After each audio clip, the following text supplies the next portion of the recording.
అండి, అందరూ ఎలా ఉన్నారు? బాగున్నారా? ఇవాళ మన ఛానల్లో వచ్చేసి గుత్తి వంకాయ కూర చేశానండి. ఏ విధంగా చేశానో ఎలా చేశానో నేను మీకు ఈ వీడియోలో క్లియర్గా చూపిస్తానండి. అసలు చూడండి ఎంత బాగా వచ్చిందంటే అంత బాగుందండి. అసలు చాలా చాలా టేస్టీగా ఉంటుందండి ఈ గుత్తి వంకాయ కూర. రైస్లోకి, రోటీలోకి, చపాతీలోకి, పుల్కాలోకి, వాటర్లోకి చాలా చాలా టేస్టీగా ఉంటుంది. ఏ విధంగా చేశానో ఎలా చేశానో నేను మీకు ఈ వీడియోలో క్లియర్గా చూపిస్తాను. మొదటిసారికి ఈ ఛానల్ చూస్తున్న వాళ్ళైతే లైక్ చేయండి, షేర్ చేయండి, కామెంట్ చేయండి, సబ్స్క్రైబ్ చేయండి, సపోర్ట్ చేయండి ఫ్రెండ్స్. మీ సపోర్ట్ ఉంటే నేను ఎలాంటి మంచి మంచి వీడియోలు చేయగలను. ఇంకా లేట్ చేయకుండా ఎక్కడ కూడా వీడియో స్కిప్ చేయకుండా చివరి వరకు చూడండి. ఇంకా వీడియోలోకి వెళ్ళిపోదామండి. వెల్కమ్ టు నెల్లూరు ఫుడ్ ఛానల్కి స్వాగతం, సుస్వాగతం. ఇవాళ మన ఛానల్లో వచ్చేసి వెజిటేబుల్ రారాజైన వంకాయతో మనం గుత్తి వంకాయ చేసుకుంటున్నాము. ఎలా చేసుకోవాలో, ఏ విధంగా చేసుకోవాలో ముందుగా నేను ఇలా కట్ చేసి పెట్టుకున్నాను. అలాగే వాటర్లో కూడా పెట్టేసుకున్నానండి. తర్వాత ఇలా ప్యాన్ పెట్టుకొని ఆయిల్ వేసేసుకొని హీట్ అయిన తర్వాత నేను వంకాయలు యాడ్ చేసుకుంటున్నాను. ఇలా ఆయిల్లో వంకాయలు ఫ్రై చేసుకుంటే చాలా బాగుంటుందండి.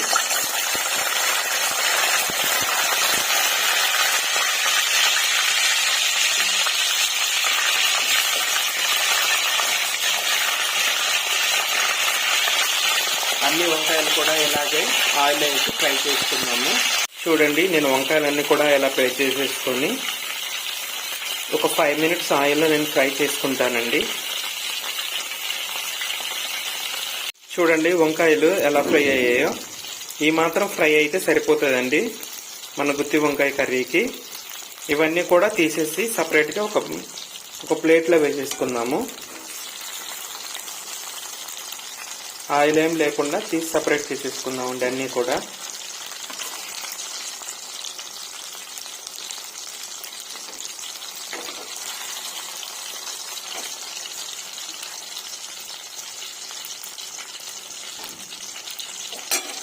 చూడండి ఇలా సపరేట్ చేసుకున్నానండి. వంకాయలన్నీ కూడా ఒక ప్లేట్లోకి తీసి సపరేట్ చేసేసుకున్నాను.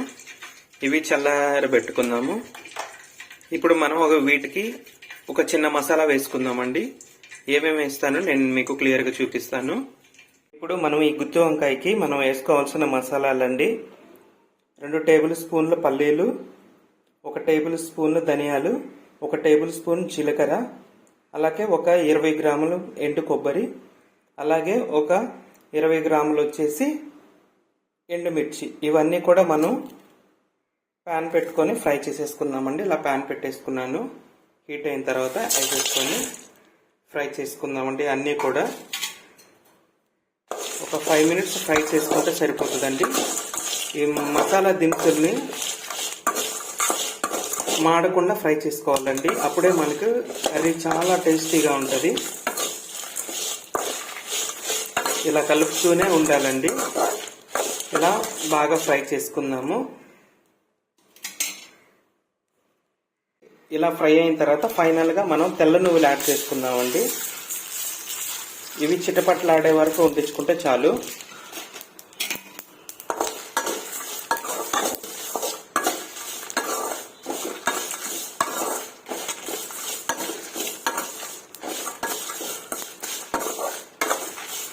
చిటపట్లాడేంత వరకు వండించేసి తీసేసుకొని ఒక బౌల్లోకి వేసేసుకొని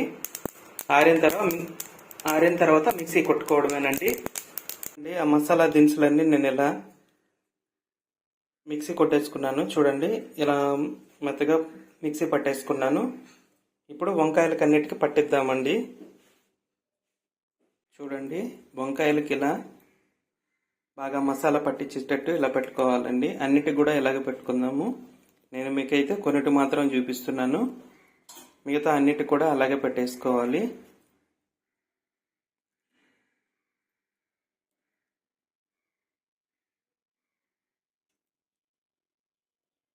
మనం కర్రీ ప్రాసెస్ చేసుకుందామండి. ఇదే ప్యాన్లో ఆయిల్ వేసేసుకొని ఆయిల్ హీట్ ఎక్కిన తర్వాత కొంచెం ఆవాలు, చిన్న పించు జీలకర్ర, కరివేపాకు అన్నీ యాడ్ చేసుకొని ఫ్రై చేసుకుందాము.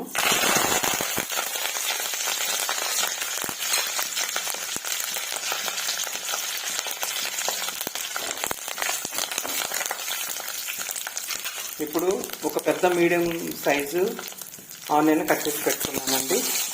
స్లైసెస్గా కట్ చేసి పెట్టుకున్నాను. ఇవి ఫ్రై చేసుకున్నాము.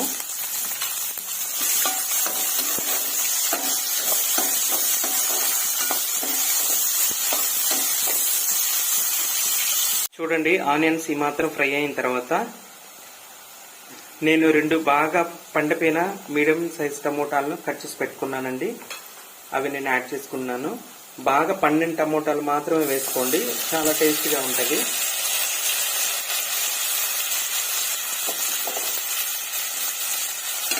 ఒకసారి కలిపేసుకున్నామండి. బాగా ఈ టమోటాలు కూడా బాగా ఫ్రై చేసుకున్నాము.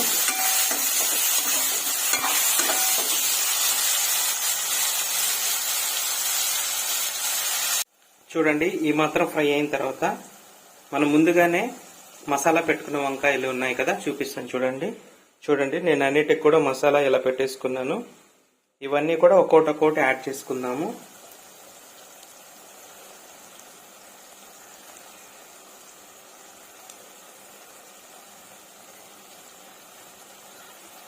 అన్నీ కూడా యాడ్ చేసుకుందామండి.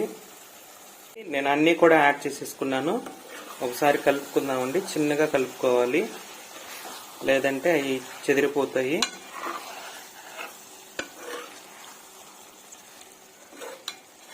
ఒక 2 నిమిషాలు ఫ్రై ఇందులో ఉడికించుకొని మిగిలిన మసాలా ఉంది కదండి, చూపిస్తాను చూడండి.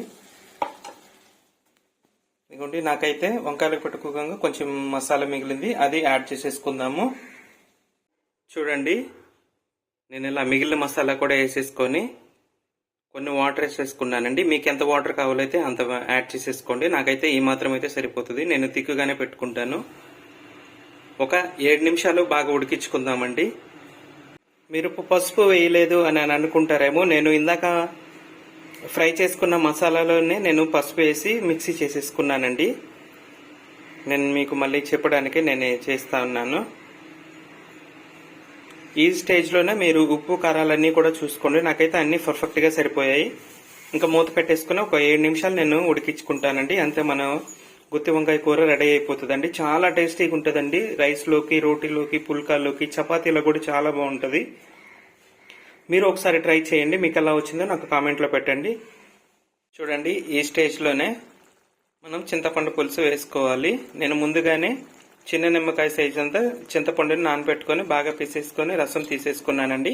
అది యాడ్ చేసుకుంటున్నాను. మీరు చూసి యాడ్ చేసుకోండి. అంటే చింతపండు పులుపుని బట్టి మీరు యాడ్ చేసుకోవాలి. మరీ ఎక్కువ పులుపు ఉంటే అంత కూడా అవసరం లేదు. జస్ట్ ఒక 2-3 పీసులు వేసుకున్నా సరిపోతుందండి.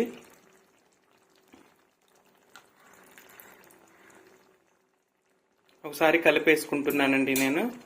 చూడండి, చింతపండు రసం వేసుకొని నేను అంతా క్లియర్గా కలిపేసుకున్నానండి. ఇంకొక 3 నిమిషాలు ఇలాగే ఉడికిచ్చేసేసుకుంటే సరిపోతుందండి. మన గుత్తి వంకాయ కూర రెడీ అయిపోతుంది.